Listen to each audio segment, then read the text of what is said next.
It began with a phone call that never should have occurred.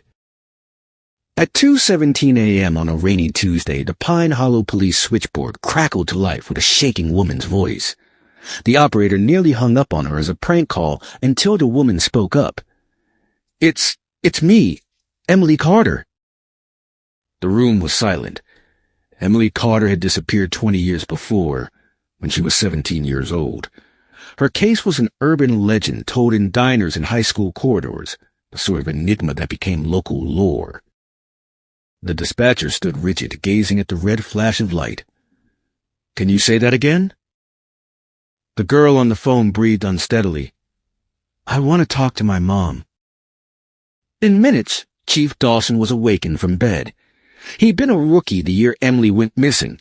He still recalled her photograph pinned above the weathered corkboard, a smiling girl in a denim jacket, brown hair spilling sunlight. He'd retained the case file even as everyone else had abandoned hope. By the time he arrived at the station, the line had died. No record of where the call was made from, no record of her. But the message was genuine. The voice was genuine.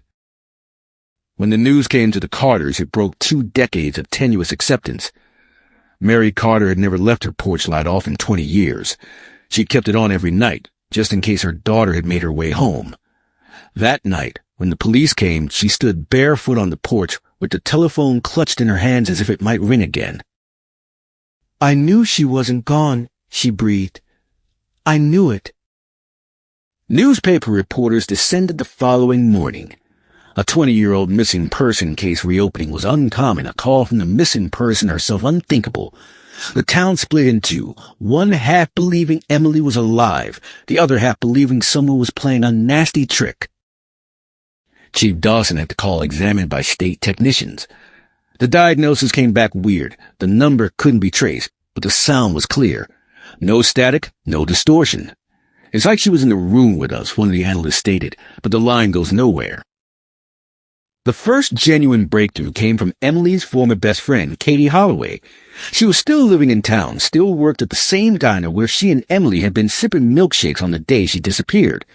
"If she's alive," Katie said to Dawson, "there's only one place she'd call from, the Ridge." The Ridge was 20 miles to the north, a line of vacant cabins where kids used to challenge one another to venture on Halloween. Emily and Katie spent their final summer there, doodling hearts and initials into the wood railings. When Emily vanished, that became haunted territory. Dawson did not believe in curses, but he did believe in patterns. That afternoon, he took 2 deputies out to the Ridge. The cabins were now half swallowed by the woods, vines spilling through busted windows, rain dripping off the eaves. Within the biggest cabin, all smelled of dust and age. On the table was a worn-out rotary phone. It wasn't plugged into any power source, but the receiver was warm to touch, as if just placed back. Dawson picked it up carefully. No ringing dial, no signal. But within the faintest resonance, he imagined he could hear breathing. When he went back to his truck, the radio flashed. For an instant, the soft voice of a young woman muttered, "Don't look for me." He stood there, heart pounding, gaping at the static. His deputies had heard nothing. That evening, the news broke across the country. The vanished teen who called home after 20 years. Speculation ran rampant. Some people speculated that Emily had been kidnapped and made her escape. Others thought she was calling from heaven. But Mary Carter didn't pay attention to speculation. She cleaned Emily's room for the first time in years. She put fresh flowers on the nightstand, the type that her daughter enjoyed. And at bedtime, she hissed into the darkness. 3 nights following the initial phone call, the phone rang once again. This time it wasn't the authorities. It was a landline phone of Mary Carter, the same rotary phone that she had insisted on keeping. She was drowsy when it started ringing, plodding and measured, each note prolonging itself into the quiet of her vacant dwelling. When she picked it up, she didn't utter a word. For a few seconds, there was only breathing, faint, uneven. Then a voice, trembling but unmistakable. Mary's knees went weak. She clutched the counter to keep from falling. "Emily, honey, is that really you?" The line crackled softly. I don't have much time, the voice said. You have to tell them to stop looking. Stop looking? For what? For you. But before she could utter another sentence, the line went dead again. Mary dialed the police immediately. Dawson came within minutes, still wearing his robe. He played the voicemail repeatedly, but there was no background noise, no lead. Just that voice, raw, frightened, begging. Dawson brought the tape into the lab once more. The analyst picked up on something unusual down in the waveform. A recurring low frequency close to a hum. Amplified, it sounded like machinery. Industrial, old. Potentially a generator, said the technician. But the cycle's not right. It repeats every 7 seconds precisely. That tidbit led Dawson excavating county maps from years ago. There were no functioning factories in the area, but 20 miles west outside the ridge was the site of a long-dormant power station, closed down in 1993, the same year Emily disappeared. He didn't believe in coincidences anymore. The following morning, he and his team went out there. The sky was gray, the sort that hunched low over the treetops. The plant was ruined, rusted fences, smashed glass, nature taking it all back. The front gate creaked on its hinges like a warning. Inside, dust motes drifted in streams of cold light. Equipment stood still, draped with cobwebs. In a corner, Dawson discovered something he shouldn't have been there, a new footprint in the soil. Small, barefoot. He tracked it further into the structure, his beam of light quivering slightly as it illuminated the shape of an old control panel. On the console, letters had been scratched into the dust. Help her. Dawson stared. His pulse quickened. The etching was fresh. Chief? One deputy called from the hall. You better see this. They took him into a tiny storage room. The walls were filled with photos, hundreds of them, tacked neatly in rows. Each and every one of them was of the same girl, Emily Carter, smiling in some, in terror in others, and on the back wall, a picture of the Carter family home taken at night from the road. Someone's been spying on them, Dawson whispered. But the pictures weren't old. The film was new, the paper not yellowed. Someone had recently printed these. The deputies wanted to call for backup, but Dawson instructed them to hold off. He sensed something, a vibration in the air, slight but regular, the same one on the call recording. They pursued the noise to the generator room. The machines were silent, but one of the lights overhead dimly flickered as if battling to come alive. Dawson followed the wires until they ran to a telephone, another rotary one just like before, standing by itself on a crate. He lifted the receiver. Quiet. Then a barely audible whisper. Chief Dawson. He stalled. Emily? The voice was stronger this time. Don't let him find me again. Who? Who's searching for you? But the response came only as a whisper that made his spine tingle. Look at the last photo. And the line went dead again. Dawson hurried back to the wall covered in photos. The final photo, tacked on the bottom corner, indicated something new, a tiny reflection trapped in a window pane. Blown up, it outlined a man's face observing from across the street. The timestamp was from 2 nights prior. Emily's voice hadn't been an apparition. It had been a voice from someone who was still alive. The face in the mirror was out of focus, but something about the face nagged at Dawson's memory. A jawline, a slight scar above the temple, eyes that were too composed for someone who was caught spying in the dark. He returned the photograph to the lab and got it digitally restored. When the face came into focus, his gut twisted. He recognized that face. It was Tommy Rourke, a former Pine Hollow handyman, now a ghost from the town's past. He'd been interviewed during the initial investigation, but let go for lack of evidence. At the time, he was 22 doing odd work, reserved, courteous, too courteous, and he'd vanished around the same time Emily vanished. No one had heard from him since. Dawson retrieved the old case file. In one of the initial witness statements, Emily's best friend Katie had said something small but chilling. Tommy used to wave at us from his truck by the ridge. Sometimes he'd stop just to ask if we needed a ride. At the time, it hadn't been significant. Now it was a thread that wouldn't release. He had to locate Tommy if he was not dead. Meanwhile, Mary Carter couldn't sleep. Every creak in the house, every faint hum of electricity made her jump. She kept staring at the phone on the kitchen counter, waiting for it to ring again. At dawn, she walked into Emily's room, the same pink curtains, the same stuffed bear on the bed. She sat down and whispered, "If you're out there, sweetheart, please tell me what to do." And for an instant, she could have sworn that she heard a distant echo within the static of the baby monitor she retained all those years, a solitary word. Mary stopped dead. "Emily." Nothing. Static. Later in the morning, Dawson visited with questions. "Mary," he said softly, "I believe the individual who abducted Emily may have returned." Her eyes went wide. "After 20 years? Why?" "That's what I'm trying to determine. Do you recall Tommy Rourke?" The name slammed into her like a wave. "Tommy, the repairman? He came to fix our porch one summer, just before she vanished." Mary put her hand over her mouth. "You don't think—" "I don't know. But I discovered pictures, and they were new ones. Someone's been observing this house, observing you." She collapsed into a chair, shaking. "I left the porch light on for her," she breathed. "All these years. Perhaps he noticed that too." Dawson vowed increased patrols that evening, but in his own mind he knew if Tommy Rourke was still on the loose, he wouldn't rest until something made him. By lunchtime, Dawson had traced an old property deed to Rourke's name.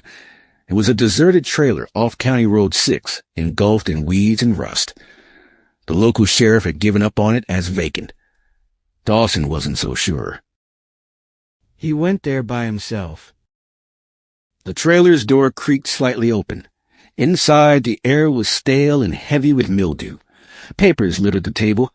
Yesterday's newspapers, missing person advertisements, and photographs of Emily Carter. Dawson's flashlight danced over the wall. More photographs. More scribbles. Phrases written in sloppy handwriting.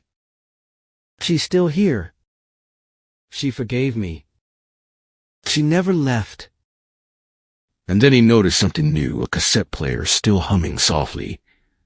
He pressed play. A husky, rough male voice filled the air. "She called again. She said she forgave me. She said she's not angry. She's coming back soon." Dawson's heart was racing. "She?" he breathed. The voice went on, sobbing. "I didn't hurt her on purpose. I just wanted her to stay. The woods took her. And then the tape stopped. Outside, a branch snapped. Dawson spun around quickly, flashlight light slicing through the trees. For an instant, he could have sworn he saw something, a figure, white and motionless between the pines. When he blinked, it had vanished. He drove back shaking, the cassette heavy on the seat next to him. He didn't believe in ghosts, but he couldn't explain what he'd seen either. That evening, after he could no longer delay filing his report, another call was received at the station. Same anonymous number. Except this time, it wasn't Mary or the dispatcher who picked up the phone. It was Dawson. He raised the receiver slowly. "Emily?" A lengthy silence. Then a whisper, thin and icy. "He's not the only one who saw." The line went dead. Dawson simply sat there amidst the silence, something he hadn't had the courage to realize yet. This wasn't about finding a girl. This was about discovering what everyone in Pine Hollow had preferred to forget. By the fourth night, Pine Hollow was no longer sleeping. News crews were camping outside the home of the Carters, and strangers roamed the streets in anticipation of catching a glimpse of something paranormal. Each newspaper headlined, "The Girl Who Called from the Grave." Mary Carter kept house with her blinds closed. The telephone lay on the table like a monster, quiet, waiting. She could not force herself to pull the plug. What if Emily should call again? Dawson came over that night, appearing older than normal. His eyes were deep-set, his face etched with harder lines. "Mary," he said quietly, "we have to discuss what I discovered." She nodded, shaking hands wrapped around an unopened mug of tea. He put the cassette down on the table. "I found this in Tommy Rourke's trailer." Mary regarded it as if it was a loaded gun. "Is that his voice?" Dawson nodded. "He talked about Emily, about the night she disappeared. But there's something wrong about it. The way he said the woods took her, it's like he believed she never died." Mary's voice cracked. "Then where is she?" "That's what I'm trying to figure out. But Mary," he hesitated, "there's something else." He drew a Polaroid from his coat pocket, old, faded, but unambiguous. Emily, in front of the Carter house, except it wasn't from when she had disappeared. It was recent. The timestamp of the photo indicated that it had been 6 weeks ago. Mary's breath caught. "That's impossible." "I discovered it in the trailer. With this." He gave her a tiny silver locket. A photo of Mary and Emily was inside, the same one Mary had lost 20 years before. Tears threatened to spill over in her eyes. She wore this the night she went missing. Dawson nodded curtly. "I believe Tommy stole it from her. But if this photo's authentic, someone's sending us a message." That evening, Dawson pored over the evidence by himself in his office. All the threads had been traced back to that ridge, the cabins, the power station, the odd hum. Something about this place wasn't physical. It seemed to be holding on to the past itself. He played the cassette again. Rourke's shaking voice filled the room. "I didn't kill her. I swear I didn't. She went into the woods. I followed her, but she was gone. Then the phone rang. She told me she forgave me." The tape broke off with a sound barely discernible. A girl laughing. Soft, far away, like wind in trees. Dawson leaned back, shivers creeping up his neck. He picked up his phone and called Katie Holloway. "You were her best friend," he said. "Tell me the truth. What happened that summer?" Katie was silent for a long time. "You won't believe me," she whispered finally. "Try me." "We were just kids, Chief. But Emily, she began acting odd before she disappeared. Told me she could hear things when we went to the ridge. Told me somebody was whispering in her ear through the trees. I thought she was messing with me, but the day I last saw her, she said something that still bugs me." "What did she say?" "If I ever disappear, don't go looking for me. I'll call when it's safe." Dawson felt the breath go out of the room. That very phrase, "I'll call when it's safe." "Why didn't you mention this to anyone earlier?" he asked softly. Katie's voice cracked. "Because the night she disappeared, I received a call too. I answered and her crying came through on the phone. She said, 'He's here.' And then it went dead. I called the police, but they told me it was just a dream. I was 16.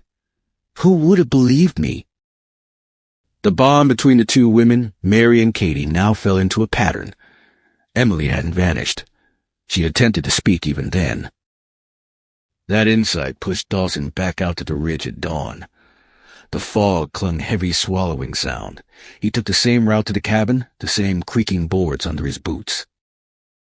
Inside, the rotary phone sat exactly where it had been. But this time, it was already off the hook. The faint hum filled the air again, that looping, rhythmic sound. He lifted the receiver to his ear. At first, silence. Then softly, a voice he'd come to know too well. "You shouldn't have come back, Chief." "Emily? Where are you?"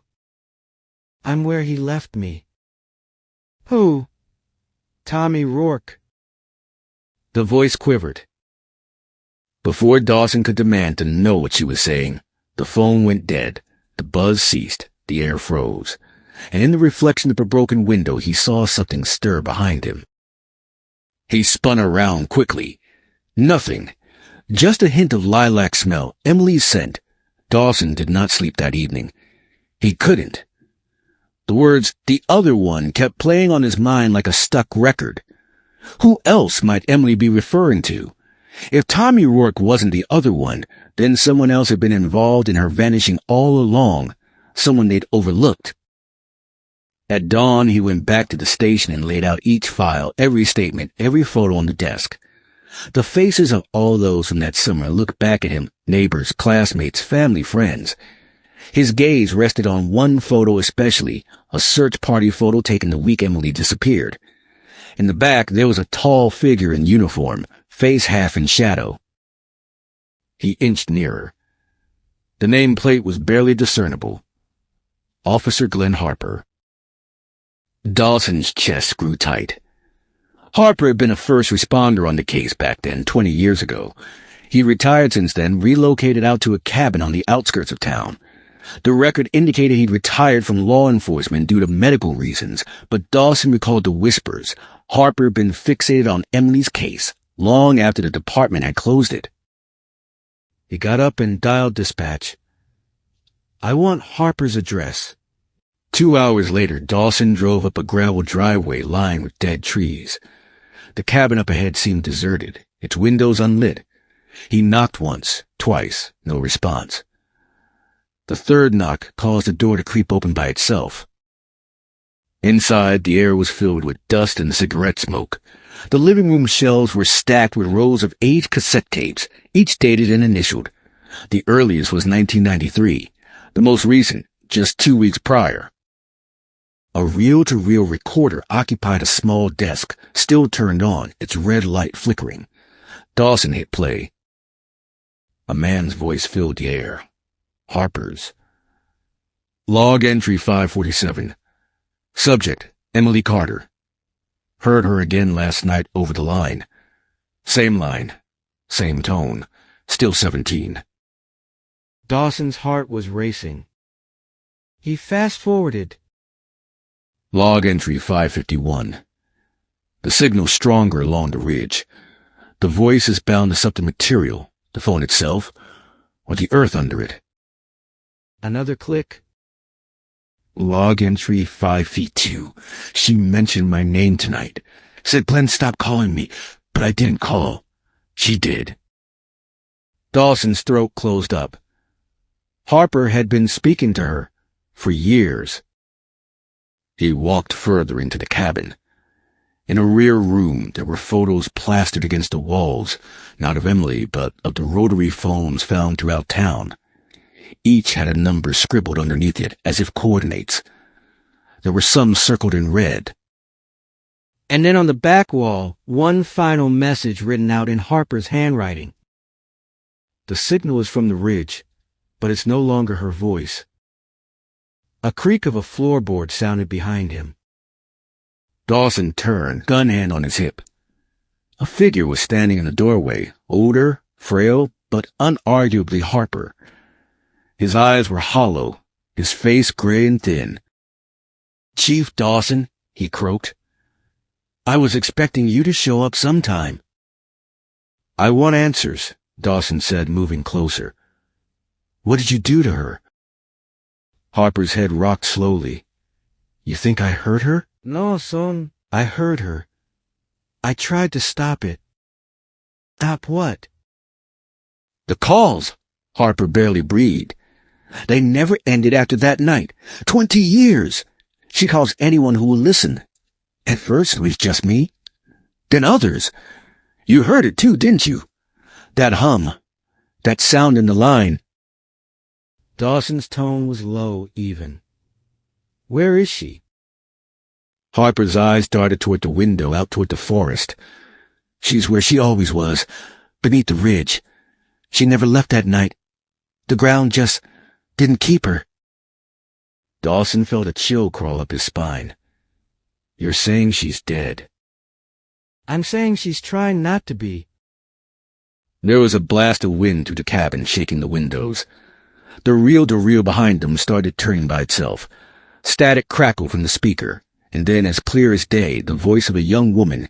"Chief Dawson, please make him stop." Harper reeled back, covering his ears. "It's her again. She's furious. She doesn't want to be found." Dawson pulled the plug out of the wall. The sound went off in an instant. Thick silence filled the air. When he turned around, Harper was nowhere to be seen. The back door creaked open, the woods outside engulfed in fog. Dawson went outside, flashlight slicing through mist. "Harper!" he yelled.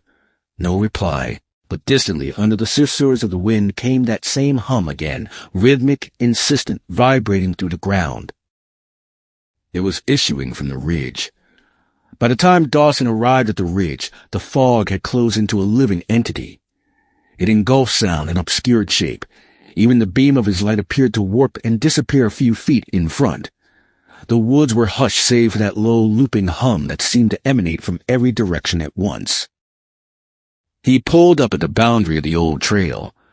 The road that had at one time been saturated with teenagers and campers was now untamed and filled with vines. Each footstep he took crunched through years of abandoned earth. The further he traveled, the more pronounced the hum grew, solid, rhythmic, almost a heartbeat under the ground. When he finally arrived at the clearing where the cabins had been, the air was thick. The largest cabin, the one with the rotary phone, towered like a memory that couldn't be forgotten. Dawson entered. The phone was still there, sitting on the table as if it had been waiting patiently. He paused, then picked up the receiver. Static. Then, quietly, faintly, a voice. "Chief Dawson." It was her again. "Emily. Emily, I need you to say where you are." "You're close," she replied. Her voice was steady this time, nearly tranquil. "But you shouldn't have come here alone." He spun around, light from his flashlight raking the room. "Who's with me?" "Pete is." Then the line dropped dead. Dawson was paralyzed. The beam of the flashlight caught a shadow outside the window, a figure not moving among the trees. He flung himself through the door, gun in hand, racing heart. "Harper," he yelled. "Come out." But it wasn't Harper. The figure moved closer, face half concealed in the mist, gaunt, colorless, with eyes that reflected the beam like glass.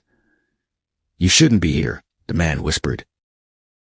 "Tommy Rourke," said Dawson, his voice tough. "I thought you were dead." Tommy's face contorted. "I was," he said quietly. "But she called me back." Dawson's hand on the gun tightened. "What do you mean?" "Emily Carter never left the ridge." His head spun.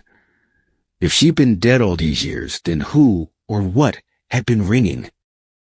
The hum built again, filling the clearing, thrumming through his ribcage. The telephone in the cabin started to ring more and more loudly until it became a cacophony. He put his hands over his ears, screaming, "What do you want from me?" And then, nothing. Suddenly, the forest was quiet. The buzz ceased. The air grew lighter. For a moment, Dawson had the temerity to think it was over. Then behind him, the rotary phone rang once more. And when he turned, it was lying on the grass beside the grave. The ringing would not cease. Each ring cut through the still air of the clearing, sharp and intentional, like a heartbeat insisting to be heard. Dawson looked at the phone lying beside the grave, its black cord twisted like a snake, its dial glinting dimly in the beam of the flashlight. He knelt slowly, every fiber of his being shouting, "Don't touch it." But he would. He had to. His hand shook as he picked up the receiver. For an instant, nothing. Just a faint hiss of static, and then so quietly he hardly heard it, breathing. "Emily?" There was a silence. Then that same soft, calm voice that had haunted him for weeks. Heavy with something else now. Acceptance. "You found me." Dawson gulped. Yes. You're here, under the ridge. A second breath. You shouldn't have come. I had to. You called me. No, the voice whispered softly. He did. Dawson scowled, confusion cutting through his fatigue. He who? Tommy? The voice trembled, the static growing heavy. No, the one who constructed the line. The one who listens. The trees leaned in closer. Emily, I don't understand. She cut him off. The phones. They don't call out. They remember. Every word spoken through them stays like an echo that can't die. Dawson's mind raced. You're saying your voice, it's a recording? It was once, but he found a way to make it real. He used us to keep it alive. Used you? Her voice grew darker. He kept calling after I was gone. He wouldn't let up. And every time he called, I drew closer. Dawson's heart slammed. Who, Emily? The voice broke then, shaking in terror. You already heard him, Chief. You just didn't know.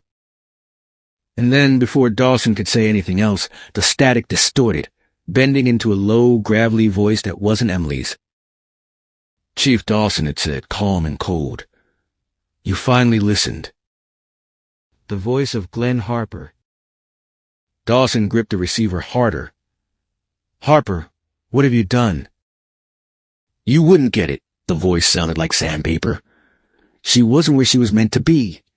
The phones were meant to keep her with me. I designed them to bridge us, to make the lost speak once more. But she... He hesitated, the tone contorted. She learned to call back. Dawson yelled into the telephone. Where are you? I'm here, Harper said, and the words echoed behind Dawson. He spun around, flashlight slicing through the dark. Harper stood at the edge of the clearing, eyes glowing faintly in the beam. His skin looked gray, his movement slow, almost mechanical. You don't have to stop it now, Harper said. She's awake. She'll call whoever listens. That's what she does. Dawson moved cautiously forward. She's dead, Harper. You trapped her. Whatever you created, it's holding her here. Harper's head cocked, like the words no longer made sense to him. No, I gave her a voice. I gave her forever. The phone in Dawson's pocket hummed once more. The earth shook beneath their feet. The forest seemed to exhale. Harper, stop this, Dawson screamed. You're making her suffer. Harper smiled only faintly. She's not hurting anymore. The air tore apart with a snap of sound, the phone detonating in Dawson's hand. He staggered backward as the ground where the grave lay ruptured, light pouring through like molten glass. For a moment he saw her, Emily, or at least what was left of her, a flash of white and shadow, her face gentle and heartbreaking. Please, she whispered, let me rest. And the light folded back on itself, the hum building to a scream that splintered through the trees. Dawson fell to his knees, his hands clapped over his ears. When it ceased, the forest stood silent once more. The grave was sealed. The phone was lost. And Harper lay still beside the ridge, her eyes open but unseeing. Dawson sat for a very long time, the chill of the earth under him and the sound of Emily's voice still lingering in his ears. And then he rose and breathed. It's over. But even as he walked back to his truck, he couldn't help but think that he'd left something behind, that soft quiver beneath his skin, that thrum. Days went by. Reporters appeared and disappeared. The ridge was closed off, declared unsafe. Harper's death was listed as natural causes. Dawson did not argue. He did not inform them about the voice. He did not inform anyone about what he saw. Weeks later, with autumn come, he cleared out his desk and retired without fanfare. He reminded himself he had enough of chasing ghosts.